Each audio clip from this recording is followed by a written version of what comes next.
का रे किती आहे आता तू? मी का काका 10वीत आहे मी आता. काय करावं राजा, काही समजतच नाहीये. सायन्स 2 चा पहिलाच पेज आहे, ट्रान्सक्रिप्शन, ट्रान्सलेशन अँड ट्रान्सलोकेशन. त्या सेंट्रल डॉगमाने वाट लावली माझ्या जीवनाची. अबे किती सोपं आहे बे ते. मग सांगा ना तुम्हीच काय आहे तर ते. अरे एवढ्याशा गोष्टीचं टेन्शन घेतं का यार. हे पा, डीएनए पासून एमआरएनए बनते, याच प्रोसेसले काय म्हणते तर ट्रान्सक्रिप्शन म्हणते. तर मग त्याची डेफिनेशन कशी करायची तर हे बा, the process of synthesis of mRNA from DNA is called as transcription. समजलं का किती सोपं आहे. असं का, मग त्यात दुसरी ते काय काय टीआरएनए जाते आणि येते असं सांगितलं, ते काही कामाचं आहे का? हो ते कामाचंच आहे, पण आता तू जी 10वी आहे तर पहिले जेवढं आवश्यक आहे तेवढंच शिक. तर आवश्यक आहे ते म्हणजे आता पहिली तुला डेफिनेशनच पाठ करावे लागेल, बाकी त्यातलं काही येत नाही नॉर्मली. हो का, मग ट्रान्सलेशन म्हणजे काय होते ते सांगा ना सर. हे पा तुला आता ट्रान्सलेशनच शिकायचं आहे ना, तर the process of synthesis of protein from mRNA is called as translation. म्हणजेच काय झालं तर आता आपल्याला प्रोटीन बनवायचं आहे. कशापासून तर ते जे डीएनए पासून एमआरएनए तयार झाला ना त्याच्यापासून. तर त्या एमआरएनए पासून आता प्रोटीन बनण्याची जी काही प्रक्रिया आहे, जी काही प्रोसेस आहे, त्यालाच काय म्हणतात तर ट्रान्सलेशन असे म्हणतात. तर मग पुन्हा म्हण तू माझ्या मागे रिपीट कर की the process of synthesis of protein from mRNA is called as translation. The process of synthesis of protein from mRNA is called as translation. बरोबर आहे का नाही? हो बेटा बरोबर आहे. आता सर जरा ते सेंट्रल डोग्मा म्हणजे काय होते ते एवढे सांगून द्या. अरे हे तर खूपच सोपं आहे. तर the process of synthesis of protein from DNA through mRNA is called as central dogma. Sir पण हे तर ट्रान्सक्रिप्शन ट्रान्सलेशन सारखं वाटत आहे. हो तुझं बरोबर आहे, पण सेंट्रल डोग्मा म्हणजे काय, ट्रान्सक्रिप्शन प्लस ट्रान्सलेशन. म्हणजेच आपलं ट्रान्सक्रिप्शन मध्ये काय झालं होतं तर डीएनए पासून एमआरएनए तयार झाला होता, आणि ट्रान्सलेशन मध्ये काय झालं होतं तर एमआरएनए पासून प्रोटीन तयार झालं होतं. पण आता सेंट्रल डोग्मा म्हणजे काय तर सेंट्रल डोग्मा म्हणजे जे काही डीएनए आहे आपला, त्यापासून जे काही पूर्ण प्रोसेस आहे प्रोटीन बनण्याची, त्या पूर्ण प्रोसेसला ट्रान्सक्रिप्शन प्लस ट्रान्सलेशन ला काय म्हणतात तर सेंट्रल डोग्मा म्हणतात. म्हणूनच त्याची डेफिनेशन अशी आहे की the process of synthesis of protein from DNA through RNA is called as central dogma. वा सर, काय झकास समजावून सांगता हो सर तुम्ही. आता ट्रान्सलोकेशन म्हणजे पण सांगून देऊ का. हो सर सांगा की.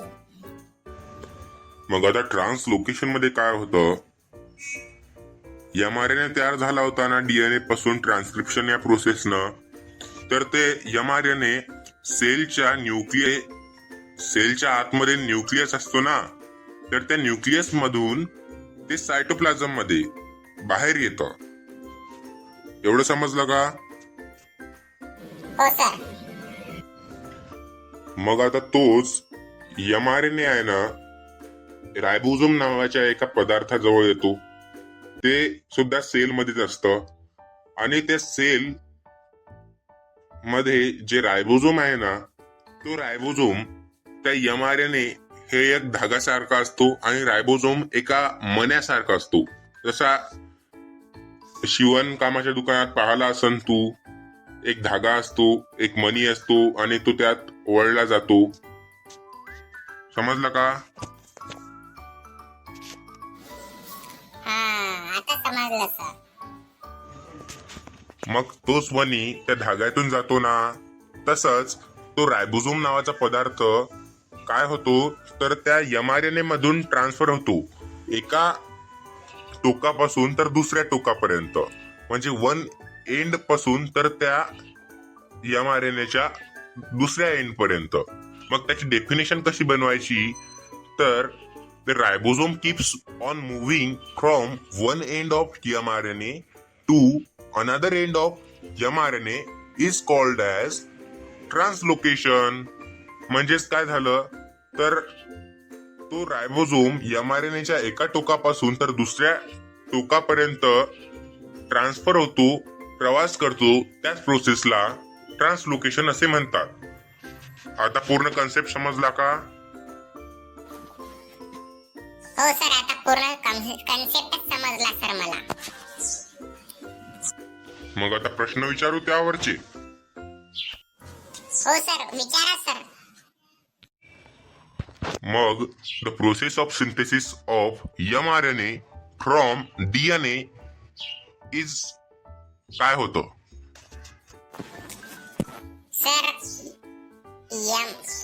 mRNA बनत आहे कशापासून तर डीएनए पासून. याच प्रोसेसला काय म्हणतात तर ट्रान्सक्रिप्शन असे म्हणतात.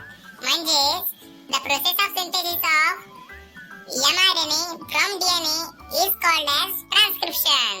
आहे की नाही बरोबर?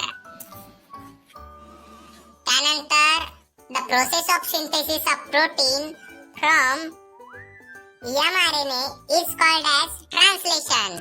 म्हणजेच प्रोटीन बनत आहे तर कशापासून तर mRNA पासून. याच प्रोसेसला काय म्हणतात तर ट्रान्सलेशन म्हणतात. गुड गुड बेटा. आता सेंट्रल डोग्माची पण डेफिनेशन सांगतो sir. The process of synthesis of protein from DNA through mRNA is called as central dogma. म्हणजे यात काय झालं तर प्रोटीन बनलं कशापासून तर डीएनए पासून. कशाद्वारे तर mRNA द्वारे. तर डीएनए पासून mRNA बनला, mRNA पासून प्रोटीन बनलं. याच पूर्ण प्रोसेसला सेंट्रल डोग्मा असे म्हणतात. हो रे बेटा, खूप छान. सर, आता ट्रान्सलोकेशनची पण डेफिनेशन सांगूनच देतो.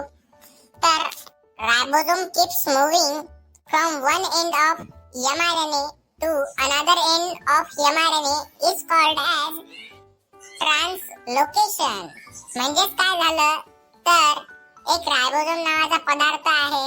तो mRNAच्या वन एंड म्हणजे एका टोकापासून तर दुसऱ्या टोकापर्यंत प्रवास करतो, ट्रान्सफर होतो. त्यालाच ट्रान्सलोकेशन असे म्हणतात. आता मला पूर्ण समजलं sir. Thank you very much sir. हो बेटा, त्याचं टेन्शन नको घेऊ. परीक्षेत 3 मार्कासाठी यावर क्वेश्चन येऊ शकतो. तो कसा असतो तर define central dogma with respect to its 3 steps: transcription, translation and translocation. असा 3 मार्कासाठी क्वेश्चन येत असतो. हे लक्षात ठेव. आणि या 4ही डेफिनेशन तू जर चांगल्या प्रकारे पाठ केल्या, समजून घेतल्या. पाठ केल्यापेक्षा समजून घेणं महत्वाचं आहे बेटा, 10वीत तरी. त्यामुळं याला समजून घे आणि 3 मार्कासाठी हा क्वेश्चन येऊ शकतो, हे लक्षात ठेव. तरीही तुला ट्रान्सक्रिप्शनचं डिटेलमध्ये शिकायचं असेल तर मी पुढच्या व्हिडिओ ट्रान्सक्रिप्शन डिटेलमध्ये सांगून देईल तुला. Okay sir, bye.